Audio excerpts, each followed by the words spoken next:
Welcome back to the deep dive. A major incident unfolded today in the Arabian Sea that has military analysts and strategists deeply concerned. An Iranian reconnaissance drone managed to fly a significant distance, approach the US Navy's carrier strike group led by the USS Abraham Lincoln, and was only shot down after coming remarkably close. While the Pentagon has confirmed the shoot down, the sequence of events and its implications tell a far more complex story than a simple defensive victory. Today, we're breaking down what actually happened, why it matters for naval warfare, and the dangerous game of deterrence playing out between Washington and Tehran. Here's the operational timeline based on confirmed reports and expert analysis. An Iranian Shahed-139 drone, a medium-altitude, long-endurance reconnaissance model, took off from Iran's southern coast. It flew approximately 500 miles over the Arabian Sea, a substantial distance,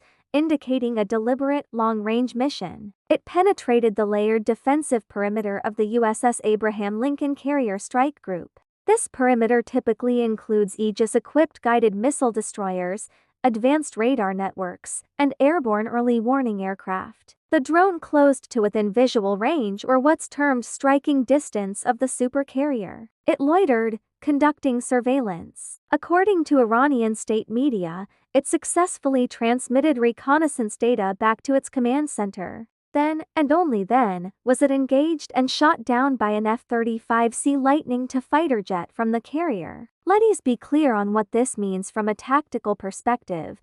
The drone completed its primary intelligence, surveillance, and reconnaissance ISR mission. It gathered data on the carrier's position, its defensive screen layout, air operations, and likely electronic signatures. The shoot-down was a post-mission event. This is not just about a lost drone. This incident highlights critical challenges in modern asymmetric warfare. First, the cost-benefit imbalance. The Shahed-139 is a relatively low-cost, domestically produced Iranian asset. Estimates suggest it may cost in the tens of thousands of dollars to produce. To defeat it, the US Navy scrambled a $100+ million F-35C fighter. The economic and logistical math of defending against swarms of such systems is a nightmare scenario for any military planner. Second, intelligence value.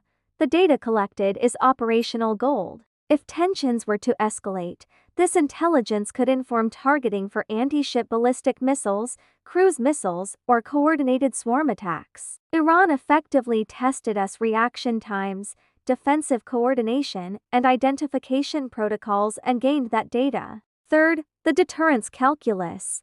The US deployed the Abraham Lincoln strike group to the region as a show of force, a classic tool of military diplomacy. Iran's response was to demonstrate that it can probe, test, and collect intelligence on that very symbol of power. This forces a difficult question. Did the show of force strengthen deterrence, or did it simply provide a high-value target for Iranian reconnaissance and a test of their own capabilities? Later the same day, separate incidents involving Iranian fast boats and a commercial ship in the Strait of Hormuz underscored this pattern of probing and harassment, forcing US naval assets to react and divert. The political narratives are colliding. US Central Command framed the shoot-down as a demonstration of defensive capabilities and a standard protective measure. Iranian media framed it as a successful intelligence mission. This creates a dilemma for policymakers. A purely military response to such low-cost provocations can be disproportionate and escalate uncontrollably. Yet, a lack of response can be perceived as weakness, potentially emboldening further, riskier probes. Statements from both capitals reveal this tension. US officials emphasize diplomacy while maintaining a military posture. Iranian officials speak of being open to fair negotiations but only in a suitable environment, which they define as an end to pressure.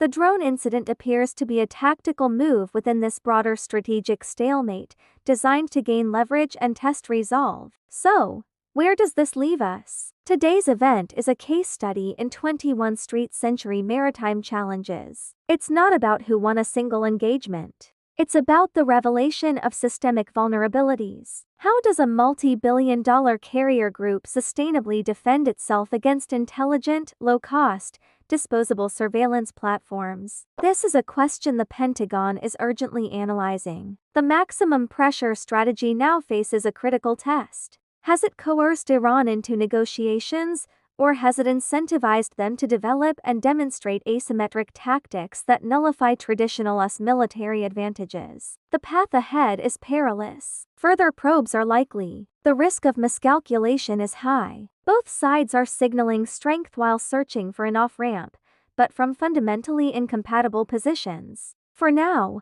Iran has showcased an ability to reach out and touch the heart of American naval power in the region on its own terms. That, in itself, is a strategic message that will resonate far beyond the Arabian Sea.